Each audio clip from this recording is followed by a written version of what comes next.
What's up guys, River here with another Raid Shadow Legends video, and today we are going to be looking at my speed farming team for Ice Golem 10 that we've come up with. So for the new hard mode dungeons, we are up against Tainted Clysis here. The big change for this dungeon is the fact that he is no longer susceptible to poison, so he is currently immune. So the previous strategies for poison explosion teams and loading him up with poisons and letting that just tick away and kill him no longer work. What does work now is HP burn. So one of the better and quite frankly more like he does it incredibly often is Crohnam here. So Crohnam and Jamarsa are our two referral champions that you can get for every account. You just got to get those 6 referral accounts done. And they work incredibly well together. So we are going to be using them right now for the HP burn. More specifically, we're going to be using Crohnam. Jamarsa is more or less just here for her good looks and her pairing ability with Crohnam. She's not actually going to do anything. And then the rest of our team here is just for wave clearing. So, of course, we've got the wave clearing queen being Seer. We've got Kymar to reset it for the second wave. And we've got Lydia, who's going to put up both decreased defense and weaken, along with a couple of buffs for Seer to strip off. Before we go into the run, let's go ahead and take a look at the champions. Everybody else is fairly common, straight 25 builds, except for Crohnam. Crohnam is going to be a bit high end of a build. He is pretty difficult to get consistent in running this. Reason being is all of the stage 10 dungeons are void. That in itself is a blessing and a curse. The blessing about it is the fact that every champion that you have is available to use. Nobody can weak hit. Everybody can do their kit to the best of its ability. The bad part about that, or the curse of that, is the fact that the boss also cannot weak hit. So you have no strong champions to go up against. This is specifically painful when it comes to the fact that you can't have a strong affinity champion, and the nice thing about a strong affinity champion is it actually reduces the chance of getting a critical hit by 15%. All bosses have a 15% chance of critting, which means a strong affinity champion could never be crit, which means they would never take a high damage hit, and they were easily built for sustainability. The thing with the new stage 10 dungeons is that you have to account for that. Everybody can get crit multiple times in a row, and people are very hard to keep alive. So the nice thing about Crohnam's, particularly pairing with Jamarsa, is he can self-revive as long as he takes 3 turns in between dying, more or less. So with the build, I've found some thresholds that I think will help that. However, it's a pretty tough build. Granted, you can still run on earlier stages. All of the builds can be scaled down for lower stages and still work just as well. So it's all going to be depending on which one you want to actually farm. This is going to be the stage 10, which is a huge jump from stage 9.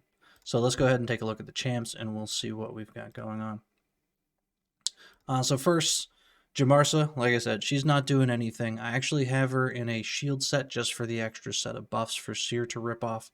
All of my Seer gear or shield gear is leveled. If I could get her in 5 base pieces, I would absolutely do that because she literally does not even take a turn in the comp. If we look at next, we'll go with Lydia. Lydia is just fast and accurate. 260 speed, 365. It's just my Doom Tower build. I did not change a single thing on her. I just threw her in the comp. Same thing with Kymar. Kymar is my arena build. He is 320, 604. None of that really matters. The only thing we want him for is his reset. And then Seer is my wave clear. So she's 239 speed. We could actually slow that down. 299 crit damage. Just enough to clear the waves. After that, they're not going to do anything against the boss themselves. So the big build here is Crohnam. You can see my Crohnam is 2-star awakened, so he does get a little bit of the damage mitigation from the new boss's passives. He's also a +2, so we've thrown a couple of Altans in him in order to advance him a bit. You can see that all of my gear is fully awakened or fully ascended, as well as maxed out. For stats, we've got 306 speed. I find about 305 and above is good for the 250 speed bosses. This allows him to run take 4 turns every 3 turns of the boss. So our revive ability is on a 4-turn cooldown, so he needs to take 4 turns, and that allows him to do a little bit faster and reduce the chance of him taking some crits and dying too soon. We've got 0 damage built onto him, so he's base crit damage with very little, or base crit rate with very little crit damage. We've got 450 resistance, enough to resist all of the debuffs that the 2 adds are going to try to throw on us. We've got 300 accuracy along with his lead. It's going to give us 350. But then the main stats are survivability stats here. I think the threshold is really about 70k HP and about 3,500 defense. That's going to win about 99% of the time.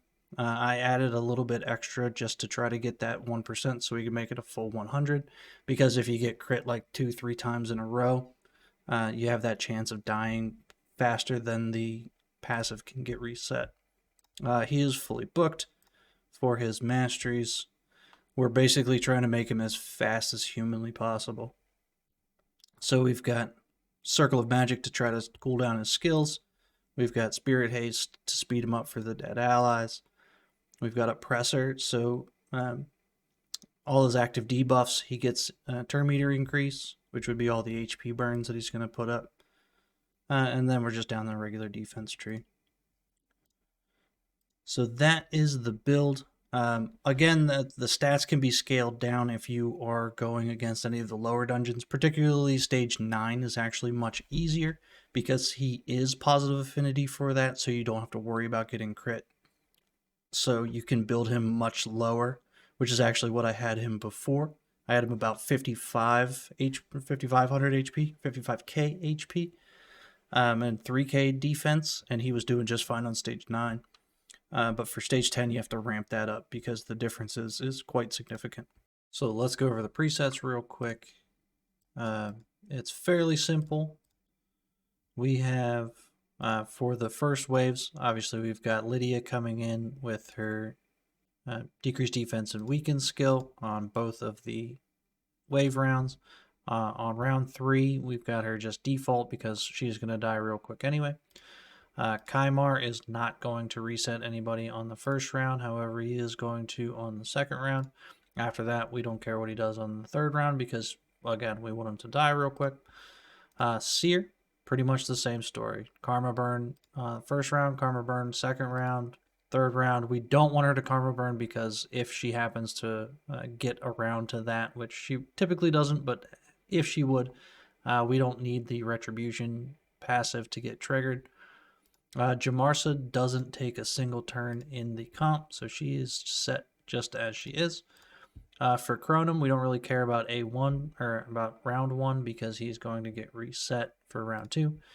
We don't want him to do any of his active skills for round 2. He does get a turn first, so he's just going to A1.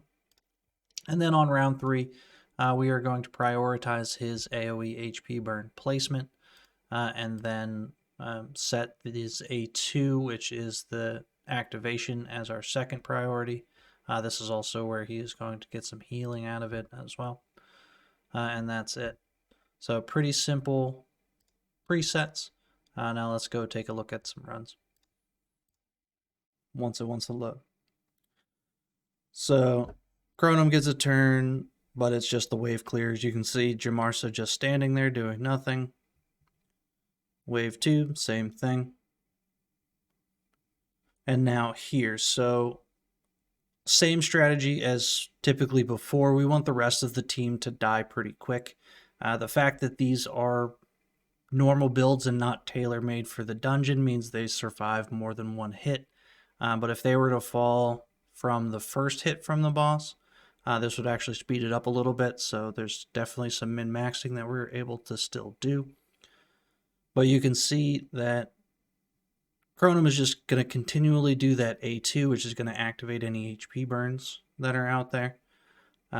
He places a lot of them, but there's never really enough. You can never have enough HP burns for this guy. He actually does heal from those HP burn activations with the A2.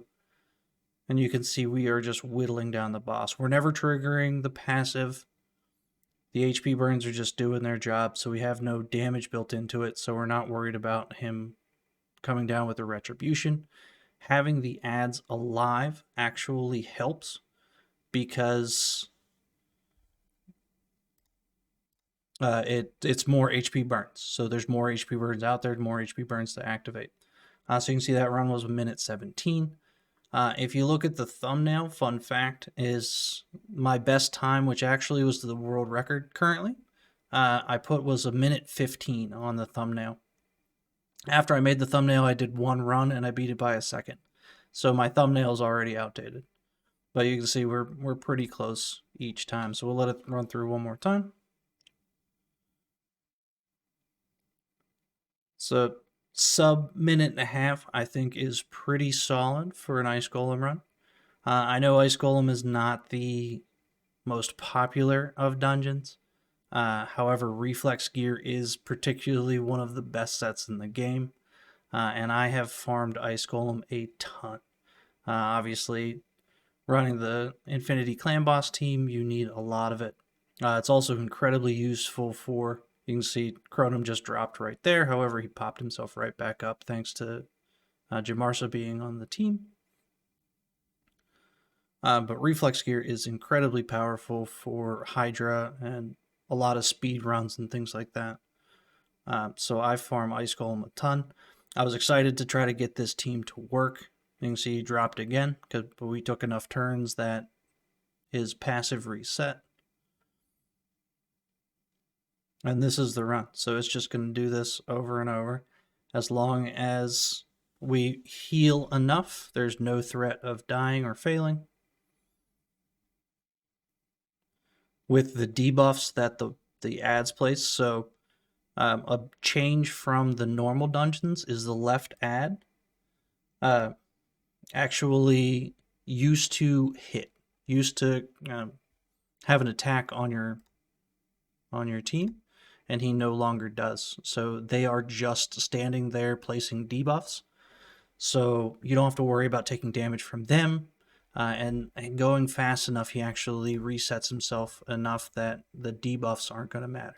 The left ad is placing decreased defense, or I'm sorry, the left ad is placing heal reduction. The right ad is placing decreased defense. And then even if you do get hit with it and die, he's just going to pop right back up. So we'll do one more run here before we close out the video, because it is pretty consistent. I think it's a pretty solid team. I'm kind of proud of it.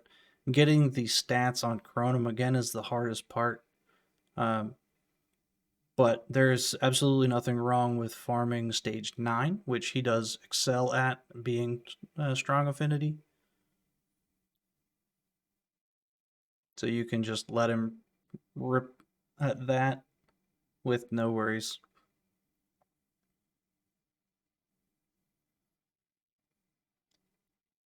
We're approaching a minute on this run.